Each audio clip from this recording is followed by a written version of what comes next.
السلام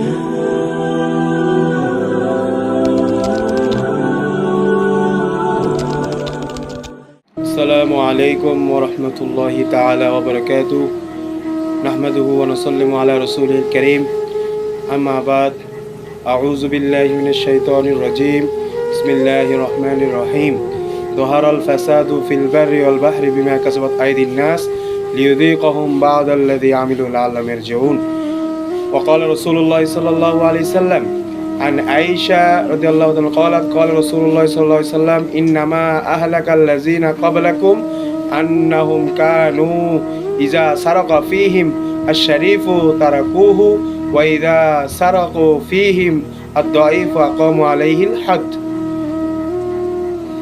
صدق الله المولى العظيم وصدق رسولنا بالحبيب الكريم ونحن على ذلك من الشاهدين والشاكرين والحمد لله رب العالمين. সুপ্রিয় দর্শক শ্রোতা, আজকে আমি যে বিষয়টি নিয়ে আলোচনা করতে এসেছি অত্যন্ত গুরুত্বপূর্ণ একটি বিষয়। আসলে আমাকে একজন বলছিল সমাজে হচ্ছেটা কি।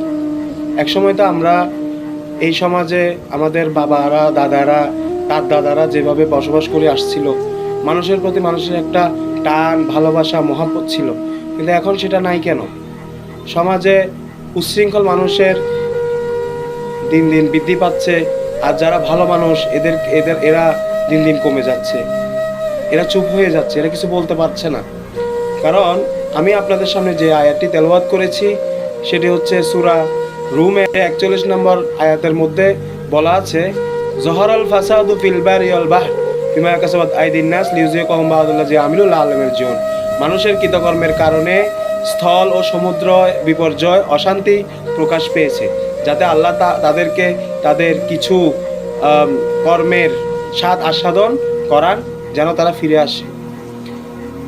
আরেকটি হাদিস আমি আপনাদের সামনে বলেছিলাম, সেটা হচ্ছে আন আয়েশা রাদিয়াল্লাহু তাআলা قالت রাসূলুল্লাহ সাল্লাল্লাহু আলাইহি ওয়াসাল্লাম ইন্নামা আহলাকা লাযিনা ক্বাবলাকুম আন্নাহুম কানু ইযা সারাকা ফীহিম তারাকুহু ইযা সারাকা ফীহিমুদ দাঈফু আকামু আল হদ।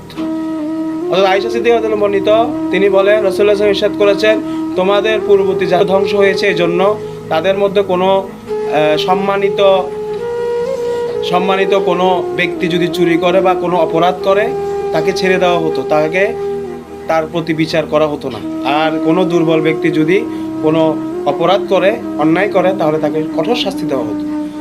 সে কারণেই যে আল্লাহ রসুলের হাদিস অনুযায়ী এর আগের পূর্ববর্তী যারা ছিল তারা ধ্বংস হয়ে গেছে।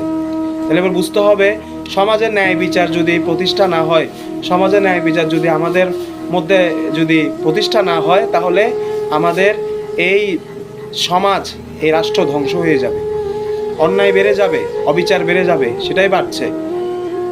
মা বোনেরা রাস্তাঘাটে এখন নিরাপদে হাঁটাচলা করতে পারছে না, যুব সমাজ ধ্বংস হয়ে যাচ্ছে। তারপরে কেউ ধন সম্পদ নিয়ে অর্থ নিয়ে কেউ রাস্তাঘাটে হাঁটতে পারছে না। তারপর কারো সম্পদ এখন গচ্ছিত রাখতে পারছে না, বাসা বাড়িতে পর্যন্ত মানুষের নিরাপত্তা নেই। এটা কেন হচ্ছে? কেউ কাউকে একটুও ছাড় দিতে রাজি না।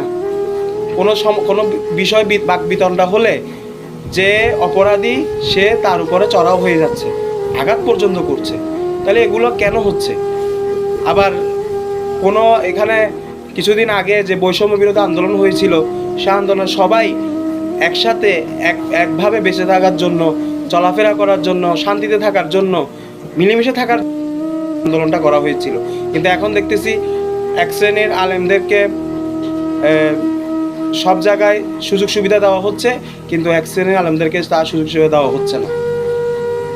আমাদের দেশের যে অভিভাবক উনিও দেখেছিলাম যে এক শ্রেণীর আলেমদেরকে উনি ইনভাইট করেছিলেন বা আলেমদেরকে তাদেরকে সম্মান জানানো হয়েছে, কিন্তু এক শ্রেণীর আলেমদেরকে ডাকা হয়নি। তাহলে এটা বোঝা যাচ্ছে, আর আলেমদেরকে ডাকা হয়নি, তারা তো সমাজের উন্নয়নের কাজে নিজের জীবনকে অতিবাহিত করেছে। দেশের অর্থনৈতিক, দেশের উন্নয়ন, দেশের শান্তি বিরাজ করা তো তাদের ভূমিকাও ছিল। তাহলে সেখানে এক শ্রেণীর আলেমদেরকে এভাবে আলাদা করে দেখা হবে কেন? অন্য চোখে কেন দেখা হবে? সেটাও একটা জানার বিষয় রয়েছে। তারপর আবার সমাজের মানুষদেরকে ভয় দেখিয়ে তাদের থেকে স্বার্থ হাসিল করা হচ্ছে, ন্যায় বিচার প্রতিষ্ঠা হচ্ছে না। মানুষের মূল্য দেখতেছি এখন, মানুষের মূল্য অনেক কমে গেছে, মানুষ এখন মানে কেমন একটা অন্যরকম হয়ে গেছে, হিংস্র হয়ে গেছে। কেন? তো এগুলো হচ্ছে কি, সমাজে সুদ বেড়ে গেছে, অন্যায় বেড়ে গেছে, এগুলো হচ্ছে আল্লাহর আইন প্রতিষ্ঠা না হওয়ার কারণে। তারপরে সমাজে মুরব্বীদেরকে সম্মান করা হচ্ছে না, ছোটদেরকে স্নেহ করা হচ্ছে না, যুব সমাজদেরকে তাদের মধ্যে করে ছেড়ে দেওয়া হয়েছে। যুব সমাজদেরকে আমাদের দায়িত্বের মধ্যে আনতে হবে, কোরআন হাদিসের মধ্যে আনতে হবে, নৈতিকতা শিখাতে হবে, মা বাবার খেদমত করতে হবে, তাদেরকে জানাতে হবে যে মা বাবা কেমন জিনিস, তাদের সাথে বেয়াদবি করা যাবে না, শিক্ষক সমাজের সাথে বেয়াদবি করা যাবে না, আলেম সমাজের সাথে বেয়াদবি করা যাবে না, তাদেরকে সম্মান করতে হবে, সর্বোচ্চ সম্মান করতে হবে।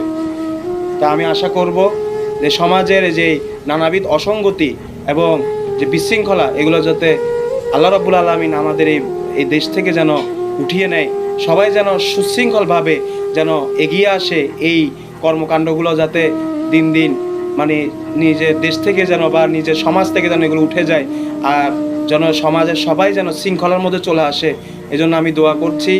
আর আরেকটা বিষয় হচ্ছে, আপনারা যদি যারা আলেম সমাজ আছেন, যারা বিজ্ঞ সমাজ আছেন, তারা যদি অন্যায়ের বিরুদ্ধে প্রতিবাদ না করেন, তাহলে কে করবে?